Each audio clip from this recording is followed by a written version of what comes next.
For more than 100 years, hosting the Olympics has been, well, the ultimate badge of honor for any city, right? I mean, it's this massive 2-week party that puts you on the global stage, forever. You've got the torch, the rings, all that glory. It sounds like a dream come true. But is it still? Yeah, because something kind of weird has been going on lately. Even with all that prestige, cities are starting to say, you know what?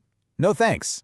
That race to host the games, which used to be packed with contenders, is suddenly looking, well, pretty empty.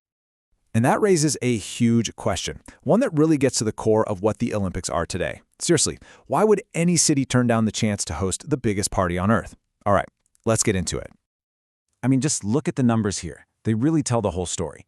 Back for the 2004 games, you had 11 cities all fighting to get the bid. Now, jump forward 20 years to the 2024 bid, and that number just tanks, all the way down to 2. That's not just a small drop. For the Olympics, that's a full-blown crisis. So, what happened? Well, the reason is actually pretty simple. Hosting the games turned into this terrifying financial gamble.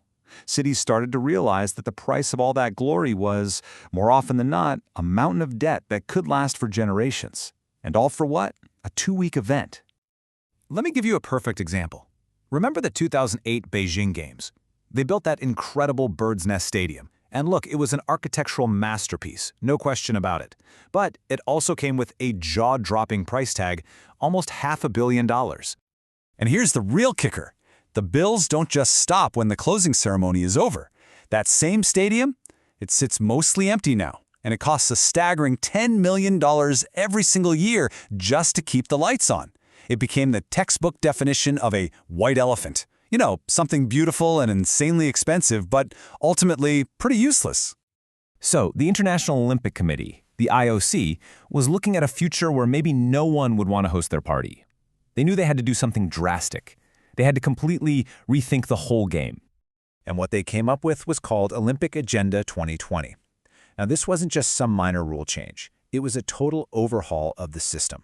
The main goal? To stop cities from bankrupting themselves and to shift the focus from a flashy, short-term show to real, long-term benefits. See, the old way was basically this super expensive bidding war. Cities would spend millions just on their application, locking themselves into these rigid plans where the city had to change to fit the Olympics. The new way, it's the complete opposite. It's a conversation. They call it a dialogue, where the whole point is to find a city that's already a great fit and then have the games adapt to it. This quote right here just sums it all up perfectly. It's the new philosophy. I mean, it's a 180-degree turn from 100 years of doing things the other way. Now it's all about putting the city's future first, not the demands of a 2-week event. Okay, so what does this new way of thinking actually look like in practice? Well, we've got 2 fantastic examples coming up, the Games in Los Angeles and in Brisbane. Let's talk about LA 2028 first. Their plan is, well, it's kind of revolutionary because it's so simple. They've hosted the games before, so they just looked around their city and said, hey, let's just use what we've already got. So get this, their game plan is to build 0 new permanent venues, not one. They're just going to use the amazing sports facilities that are already there. We're talking legendary stadiums, university arenas, the whole shebang.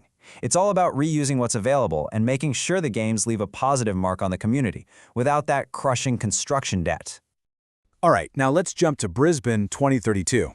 The big reason this Australian city won the bid is because they promised to set a whole new standard for sustainability.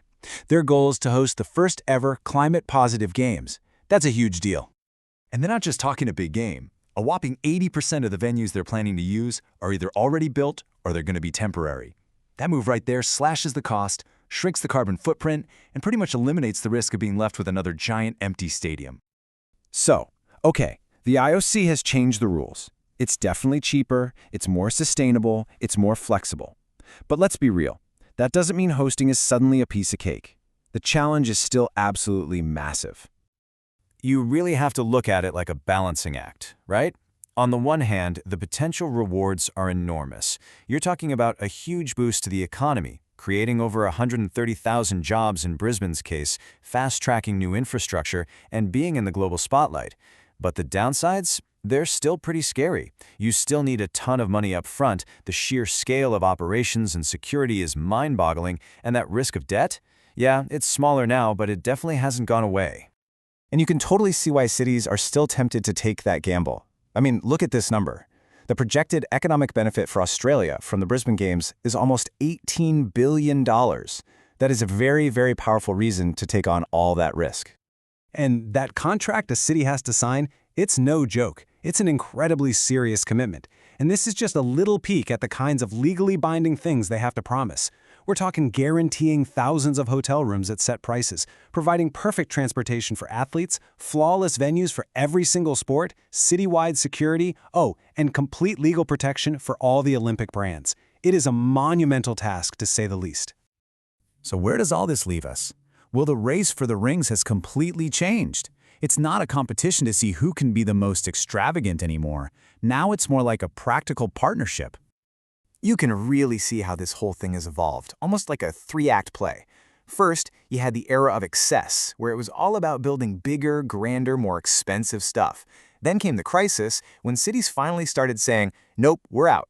And now we're in this new dialogue phase, where things like sustainability and leaving a positive legacy, those are the new gold medals. At the end of the day, the goal itself has shifted. It's not about throwing the world's most expensive party anymore. It's about using the games as a spark, a catalyst, to build a better city for the people who actually live there, long after the flame has been extinguished. So the process is definitely smarter, and it's safer for cities than it's ever been. But the stakes, they are still incredibly high. Which leaves us with one last question, something for you to think about.